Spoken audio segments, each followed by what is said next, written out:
क्यों बना proton saga लेने के लिए? तो मैंने आज सिर्फ फोकस करना है कि क्यों मैंने ट्रस्ट किया एक ऐसी गाड़ी के ऊपर जिसको लोग कहते हैं कि पाकिस्तान में हम हर न्यू फ्लेवर के ऊपर क्वेश्चन मार्क करते हैं कि इसकी रीसेल नहीं है और सिर्फ एक रीसेल की बुनियाद पे हम उस गाड़ी को रिजेक्ट कर देते हैं। तो बाइंग डिसीजन के पीछे बहुत सारी जो रीज़निंग है वो ये है कि क्या कोई इतनी बड़ी इन्वेस्टमेंट गाड़ियाँ डिलीवर हो रही हैं और जो है ना वो जगह कम पड़ी हुई है। यहाँ पे आप देख सकते हैं कि गाड़ियाँ बड़ी आजकल जो है ना वो धड़ाधड़ डिलीवर हो रही हैं। अच्छा, तो जो बाइंग डिसीजन है उसकी वजह ये है कि कोई भी ग्रुप वो क्यों इतने पैसे इन्वेस्ट करेगा अगर वो सीरियस नहीं है, तो why would they invest so much money. आप ये देखें कि इनका शोरूम जो है ये फैसलाबाद का शोरूम है, जेल रोड पे। मैं अभी बाहर जा रहा हूँ, थोड़ा सा ट्रैफिक का शोर होगा, मैं आपको बाहर से दिखाता हूँ कि दिस इज़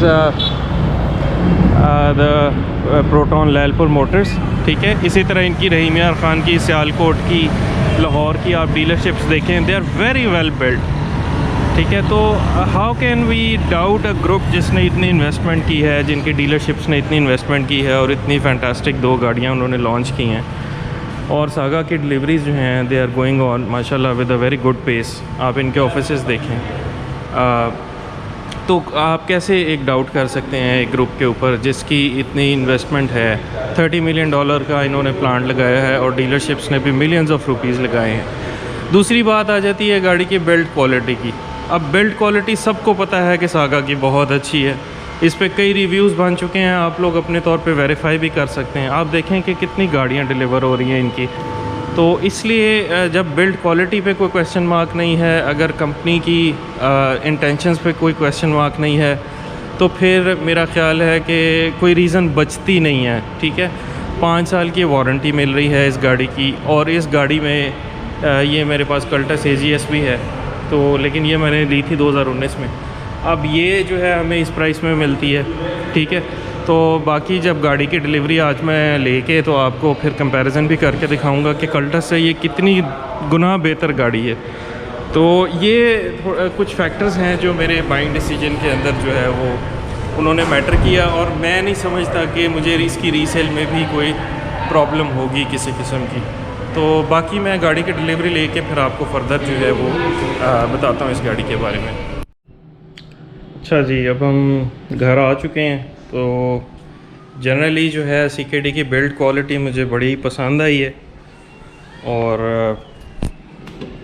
जो है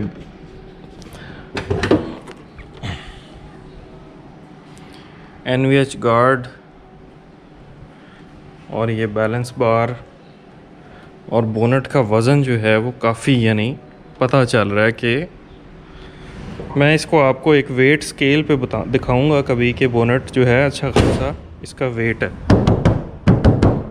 Pakistani taste of build quality.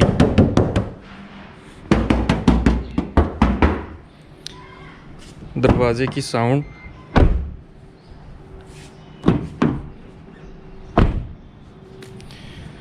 तो overall build quality is good और पार्किंग सेंसर्स भी मैंने चेक किए हैं, एक्यूरेसी इनकी बहुत अच्छी है। तो बाकी इंशाल्लाह जी मैं जैसे जैसे चलाऊंगा इसको मज़ीद आपको इसके बारे में वीडियोस बना के बताऊंगा कि क्या ये वैल्यू फॉर मनी है कि नहीं। लेकिन छोटी छोटी डिटेल्स मुझे बड़ी पसंद आ रही हैं, जैसे ये प्रोटॉन का बैज लाइट के अंदर दिया हुआ है और ये जो स्पेसिंग दे के प्रोटॉन लिखा हुआ है और पार्किंग सेंसर्स। आई मीन इस प्राइस में वैसे ये बहुत अच्छी, ये क्रोम की लाइन बम्पर के नीचे और ये चीज़ें, ये छोटी छोटी जो डिज़ाइन डिटेल्स हैं ना इसकी, ये मुझे बड़ी पसंद आई हैं। इसी तरह ये हेडलाइट में ये देखें प्रोटॉन और ये जो क्रोम की लाइन है और ये जो पियानो ब्लैक दिया है, ये तो कमाल लुक देता है ना इसको आगे से। So very happy with the purchase अल्हम्दुलिल्लाह सो फार। अच्छा जी, ये वाला जो वीडियो का पार्ट है ये मैं ज़रा 3-4 दिन के बाद बना रहा हूँ, क्योंकि मैं चाह रहा था कि मैं पहले इसको शहर की ट्रैफिक में अच्छी तरह चला के चेक करूं और फिर आपको सही तरह से एक फीडबैक दूं। 130 किलोमीटर चलाई है और ये सारी शहर की कंजेस्टेड ट्रैफिक में बच्चों को स्कूल से पिक एंड ड्रॉप करने के लिए चलाई है। तो अभी हाईवे पे मैं नहीं गया। तो कुछ चीज़ें मैं आपको आज ऐसी बताऊंगा इस गाड़ी के बारे में जो आपने पहले किसी रिव्यूअर ने आपको नहीं बताई होंगी, क्योंकि ज़्यादातर एक तो इसके रिव्यूज़ मैंने देखे हैं कि वो खड़ी गाड़ी जो शोरूम के ऊपर खड़ी होती है ना, उसके रिव्यू आते हैं। तो पहली बात तो मैं एक आपको ये बताना चाह रहा था कि शायद आपके नॉलेज में नहीं है कि मलेशिया में जो सागा कई सालों से चल रही है वो है 1350 सीसी गाड़ी, ठीक है। लेकिन पाकिस्तान में इन्होंने ड्यूटी स्ट्रक्चर में आपको टोकन टैक्स और कम ड्यूटी डालने के लिए इसको 1298 सीसी बनाया है, ठीक है। तो लेकिन इसकी जो टॉर्क है और हॉर्स पावर है वो सेम है। टॉर्क थोड़ी सी फ़र्क है, हॉर्स पावर सेम है। तो ये गाड़ी इन्होंने जब पाकिस्तान में लॉन्च की और चलाई तो इसकी फ्यूल एवरेज उससे मलेशिया वाली गाड़ी से बेहतर थी और हॉर्स पावर सेम थी, जो कि 120 हॉर्स पावर है मेरा ख्याल है। तो अब मलेशियंस वहाँ पे 2022 में सागा की फेस लिफ्ट लॉन्च कर रहे हैं, जिसके अंदर वो पुश स्टार्ट दे रहे हैं और कीलेस एंट्री दे रहे हैं, यानी वो जैसे आप बटन से ही गाड़ी खोल लेते हैं, बंद कर लेते हैं, लॉक कर लेते हैं। और साथ हमारे पाकिस्तान वाला इंजन दे रहे हैं, ये 1298 सीसी इंजन उसके अंदर दे रहे हैं। तो मेरा ख्याल है कि आई फील वेरी लकी कि हम लोग वो इंजन पहले से चला रहे हैं जो मलेशिया में इस साल फेस लिफ्ट के अंदर लॉन्च होगा। दूसरी बात ये है कि खड़ी गाड़ी के रिव्यू में आपको जो चीज़ें नहीं पता चलती, जो मैंने महसूस की है ना, वो ये हैं कि ये बहुत प्रैक्टिकल गाड़ी है। यानी खड़ी गाड़ी इतनी अपील नहीं कर रही थी मुझे, तो मैं खड़ी गाड़ी पे कोई इतना फ़िदा नहीं हुआ था, क्योंकि इंटीरियर एक्सटीरियर आपको पता है इसका कोई बहुत एक्स्ट्राऑर्डिनरी नहीं है। लेकिन जब मैंने इसको चलाया है शहर के अंदर तो मैंने महसूस किया है कि ये बहुत प्रैक्टिकल गाड़ी है। ये छोटी छोटी जगहों से ऐसे निकल जाती है, जैसे आपकी 1000 सीसी हैचबैक्स जो इससे पहले मैंने छोटी 1000 सीसी रखी हुई थी, वो भी छोटी छोटी जगहों से जब ट्रैफिक में आप फंसते हैं तो बीच बीच में से जब आपको निकलना पड़ता है, जो कि एडवाइजेबल तो नहीं है, लेकिन फैसलाबाद की ट्रैफिक इसी तरह की है।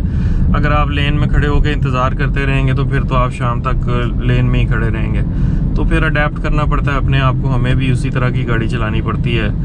एनीवेज, और गाड़ी को पार्क करना, ये छोटी छोटी पुलियों से गुजारना, ये बड़ा प्रैक्टिकल मुझे फील हुआ है कि गाड़ी बड़ी प्रैक्टिकल है। क्वाइट है, कैबिन नॉइस बहुत क्वाइट है। मैंने दोपहर की गर्मी में 2-3 बजे भी जो स्कूल की ट्रैफिक है उसमें फंसे हुए, ट्रैफिक जैम्स में फंसे हुए मैंने इसका एसी वगैरह चेक किया है। हर चीज़ जो है I was feeling very comfortable. AC ने बिल्कुल मायूस नहीं किया। हाँ, वेंट्स बहुत छोटी हैं, ये वेंट्स थोड़ी सी बड़ी होती तो ज़रा बेहतर था।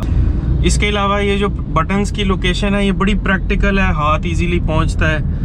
और पार्किंग सेंसर्स की एक और बात जो आपको किसी ने नहीं बताई होगी, जब मैं गाड़ी स्टार्ट करके रिवर्स करता हूँ ना, अपने घर से निकाल रहा होता हूँ, तो इसके पार्किंग सेंसर ऑटोमेटिकली ऑन होते हैं। आगे और पीछे का ये मुझे बता रही होती है कि यहाँ से गाड़ी आपकी जो है वो किसी चीज़ के करीब है। और जब मैं डी में डाल के गाड़ी चला देता हूँ तो ये सेंसर ऑटोमेटिकली ऑफ हो जाते हैं, ताकि आपको ट्रैफिक में जाके बिला वजह ये तंग ना करें। तो ये मैं बड़ा इंप्रेस हुआ हूँ ये वाला फीचर देख के।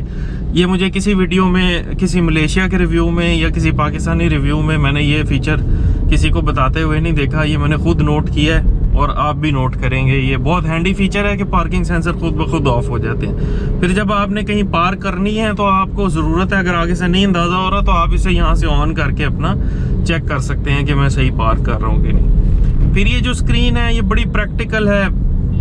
आप इजीली जो है होम स्क्रीन पे टाइम लिखा हुआ आ रहा है। ये टाइम मैं बड़ा मिस करता हूँ अक्सर गाड़ियों में। अच्छा, सस्पेंशन इसकी थोड़ी सी हार्ड साइड पे है, यार इसकी तरह सॉफ्ट नहीं है तो, लेकिन फिर भी हार्ड सस्पेंशन का फ़ायदा, इतनी हार्ड भी नहीं है कि आपको बुरी लगे, आपके आराम को कॉम्प्रोमाइज़ करे, लेकिन इतनी को हार्ड है कि ये हाईवे पे मुझे लगता है ये बहुत स्टेबल होगी गाड़ी। मैंने इसकी तारीफ़ भी सुनी है कि मोटरवेज़ पे और हाईवेज़ पे ये बहुत स्टेबल है। तो ये मेरा अभी तक के इम्प्रेशंस हैं। अभी तक 3-4 दिन ट्रैफिक के अंदर इस्तेमाल करके तो मैं बड़ा इम्प्रेस हुआ हूँ इस गाड़ी से।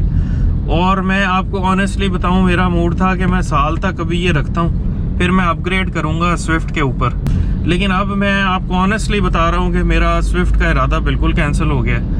और मैं अब इस गाड़ी को रखने का प्लान है। इंशाल्लाह मुझे लगता है कि मैं इसको लंबा ही रखूँगा, क्योंकि अब जो गाड़ियों की कीमतें हैं वो समझ नहीं आ रही बिल्कुल भी ना।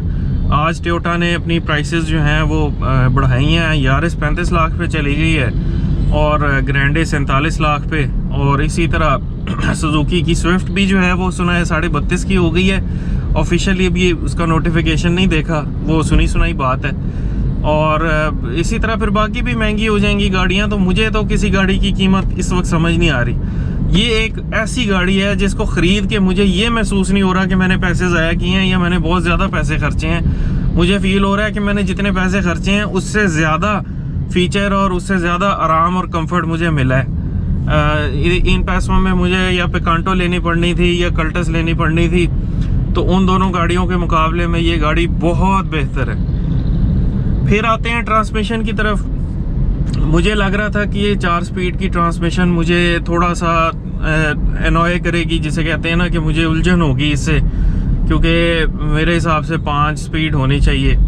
खैर ये हाईवे पे जाके मैं देखूंगा, लेकिन अभी तक मैंने देखा ये इतनी स्मूथ है ट्रांसमिशन। ये हुंडई वालों से इन्होंने बनवाई है, प्रोटॉन ने 4 स्पीड हुंडई की है ये ट्रांसमिशन, तो ये बहुत स्मूथ है। इसके अलावा स्टीयरिंग पे आ जाते हैं। स्टीयरिंग मुझे लग रहा था कि हाइड्रोलिक पावर स्टीयरिंग है तो हैवी होगा, लेकिन बड़ा सॉफ्ट है। तो मुझे सो फार इस पे बिल्कुल थकावट नहीं हुई शहर के अंदर चलाते हुए। और हाइड्रोलिक का वही बात है कि हाइड्रोलिक पावर स्टीयरिंग की ये अच्छी बात होती है कि ये हाईवे पे आपको ज़्यादा गाड़ी की स्टेबिलिटी फील होती है, इसके अंदर बड़ी स्टेबल गाड़ी महसूस होती है। ये नहीं मैं कह रहा कि ये इलेक्ट्रॉनिक पावर स्टीयरिंग से बेहतर है, इलेक्ट्रॉनिक आ जाएगा तो और अच्छी बात होगी, लेकिन मैं इससे जो एक्सपेक्ट कर रहा था कि शायद मुझे इस पर मज़ा ना आए, वो नहीं हुआ। अल्हम्दुलिल्लाह ऐसा बिल्कुल महसूस नहीं हुआ कि ये हाइड्रोलिक है, बिल्कुल भी नहीं। बाकी हेडलाइट्स की लाइट थोड़ी सी लेवल ऊंचा है। मैं कल इनकी डीलरशिप से जाके उसका थोड़ा सा लेवल ठीक करवाना है। लाइट उसकी इनफ है, इतनी है कि आप कंफर्टेबली गाड़ी चला सकते हैं। आफ्टर मार्केट आपको कोई एलईडी बल्ब्स लगाने की ज़रूरत नहीं है। और इसके अलावा जी कैबिन स्पेस की बात, तो छोटी फैमिली के लिए बहुत अच्छी गाड़ी है। बड़ी अडल्ट्स वाली फैमिली को मैं एडवाइज़ नहीं करूँगा, यानी अगर आपके बच्चे भी माशाल्लाह अब 60-70 किलो के हैं तो फिर आप कोशिश करें कि होंडा सिटी या एल्सविन को कंसिडर करें। मेरे क्योंकि बच्चे छोटे से हैं तो हमारे लिए ये बड़ी एक आइडियल साइज़ की फैमिली के लिए ये आइडियल साइज़ की गाड़ी है। और जनरली जो है मैं बड़ा इम्प्रेस हुआ हूँ। कंक्लूजन मेरा ये है कि I am very happy with the purchase. ये पैसे पूरे करती है ये गाड़ी, वरना आजकल जो कीमतें हैं किसी की गाड़ी की कीमत की समझ नहीं आ रही। इतने आप 25-25 लाख रुपया खर्च के अगर आप आगे से हैचबैक छोटी सी लेते हैं तो आपको लगता है कि आपने फजूल खर्ची की है, और आप कहते हैं कि यार इतने पैसे खर्च के मैंने आगे से इतनी छोटी सी गाड़ी ली है। तो इस गाड़ी को ख़रीदने के बाद ऐसी कोई फील नहीं आ रही कि मैंने फजूल खर्ची की है। बाकी इनकी डिलीवरीज़ की बात थोड़ी सी करते हैं कि कंपनी को जो है ना वो बुकिंग्स नहीं लेनी चाहिए थी जब तक इनकी CKD गाड़ियां रेडी नहीं होती थी। ये इन्होंने थोड़ी गलत हरकत की है कि इन्होंने अभी प्रोडक्शन स्टार्ट होने से 5-6 महीने पहले ही बुकिंग्स लेनी शुरू कर दी, और फिर फर्दर डिले आ गए मलेशियन लॉकडाउन की वजह से। लेकिन मलेशिया का लॉकडाउन जो है ना वो 2-3 महीने का था। ये 1.5 साल का डिले जो है ना ये समझ से बाहर है। तो इसलिए लोगों का गुस्सा थोड़ा सा अपनी जगह जस्टिफाइड है। लेकिन लोगों को मेरा एक मैसेज है, मैंने अपने फेसबुक के पेज पे भी ये लगाया था कि इस वक्त अपनी बुकिंग्स ना बेचें। तो जब पेमेंट का लेटर आ जाता है तो कंपनी 30 से 40 दिन, बस इससे ज़्यादा टाइम नहीं लेती, आपको गाड़ी पहुंचा देती है। तो अब मेरा ख्याल है कि प्रोडक्शन स्ट्रीमलाइन हो गई हैं सागा की। तो मेरा ख्याल है कि अगर आप बुकिंग बेच रहे हैं तो अगर आपको गाड़ी नहीं चाहिए तो वो एक अलग बात है, लेकिन जैसे अगर आप बुकिंग बेच रहे हैं, आपको गाड़ी की ज़रूरत है, तो आप जो भी गाड़ी इस वक्त लेने जाएंगे, मेरा ख्याल है यारिस के अलावा कोई गाड़ी भी 2-3 महीने के अंदर नहीं मिल रही।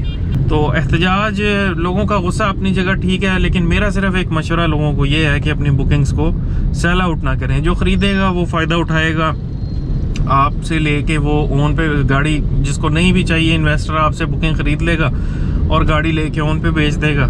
तो तो बेहतर है कि अगर आपकी शुरू की बुकिंग्स हैं तो आप अब थोड़ा सा और वेट कर लें। सो ये मेरा आज के लिए मैसेज था। आई होप आपको वीडियो पसंद आई होगी। मैं इसको हाईवे पे चलाने के बाद एक और वीडियो लगाऊंगा और अपना फीडबैक, ऑनेस्ट फीडबैक दूंगा। अब तक के लिए इतना ही। अल्लाह हाफिज़।